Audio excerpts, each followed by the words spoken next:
Assalamualaikum warahmatullahi wabarakatuh. Perkenalkan, di sini nama saya Naufal Abiyu Firdausi Kurniawan. Saya dari Prodi Sejarah Peradaban Islam, Fakultas Usuluddin Adab dan Humaniora. Saya dari Universitas Islam Negeri Jember. Sebelumnya, di sini saya akan memenuhi tugas akhir semester saya tentang mata kuliah Sejarah Kesenian Islam yang diampu oleh Bapak dosen Mawardi Purbo Sanjoyo MA. Sebelumnya NIM saya di sini yaitu 20410404052. Baik, di sini saya akan menjelaskan sejarah singkat tentang kesenian sejarah pencaksilat bela diri di Indonesia.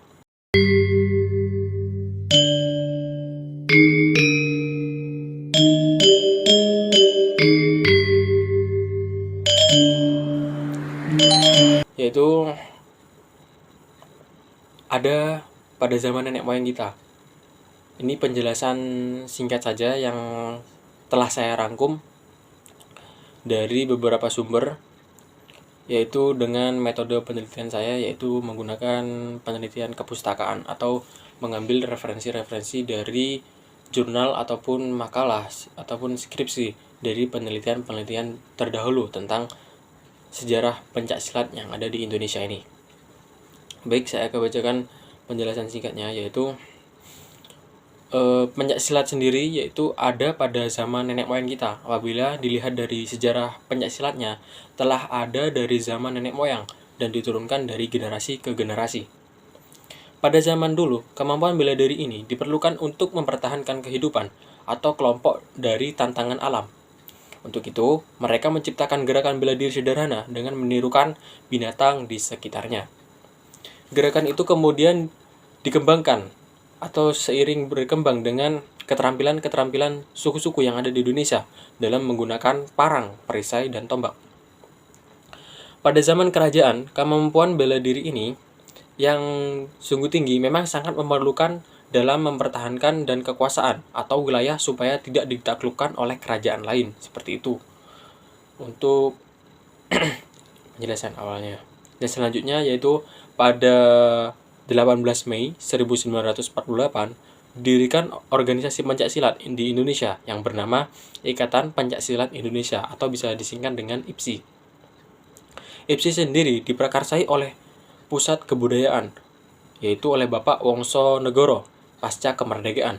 Pencaksilat ini sangatlah berkembang di berbagai daerah sehingga keberadaannya semakin terasa. Selain itu, di setiap daerah juga memiliki aliran silatnya masing-masing yang disesuaikan dengan ciri khasnya.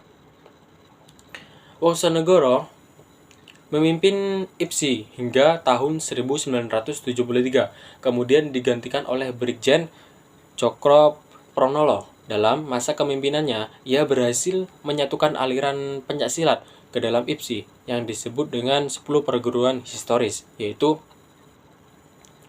ada beberapa pencaksilat yang berhasil disatukan, yaitu satu Tapak Suci, dan yang kedua KPS Nusantara, yang ketiga Perisai Diri, 4 Prasahaya Mataram, dan yang kelima Perpi Harimurti, 6 Perisai Putih, 7 Putra Betawi, 8 Setia Hati, 9 Setia Hati Terate, dan yang ke-10 PPSI. Seperti itu. Berikut berkat apa yang disatukan oleh Bapak Cokro Pranolo di masa kepemimpinannya, ia dapat menyatukan beberapa pencaksilat yang ada di Nusantara. Berkat kegigihannya para pesilat saat ini, maka pencaksilat pun mulai dipertandingkan pada Pekan Olahraga Nasional atau bisa disebut PON, dari PON 1 hingga PON 7. Pencaksilat secara resmi dipertandingkan ke beberapa pekan olahraga nasional lainnya, yang seperti Pekan Olahraga Bank, Pekan Olahraga Angkatan Bersenjata Republik Indonesia, Pekan Olahraga Mahasiswa Nasional, dan Pekan Olahraga Asia Tenggara atau bisa disebut SEA Games. Banyak ahli sejarah mengungkapkan bahwa pencaksilat pertama kali dijumpai di Provinsi Riau pada zaman kerajaan Sriwijaya di abad ke-7 di kala itu. Pencaksilat masih sederhana, yang berupa gerakan tangan, dan kaki. Seni bela diri ini kemudian menyebar ke wilayah Semenanjung Malaka hingga Pulau Jawa. Seperti itu penjelasan singkat dari sejarah kesenian bela diri pencaksilat yang ada di Indonesia. Selebihnya saya mohon maaf jika ada salah kata maupun penjelasan yang kurang dari saya, mohon dimaklumi. Tolong dikoreksi lagi jika ada yang salah. Mohon maaf. Salam persaudaraan buat semua pencaksilat yang ada di Indonesia. Sekian dari saya. Assalamualaikum warahmatullahi wabarakatuh.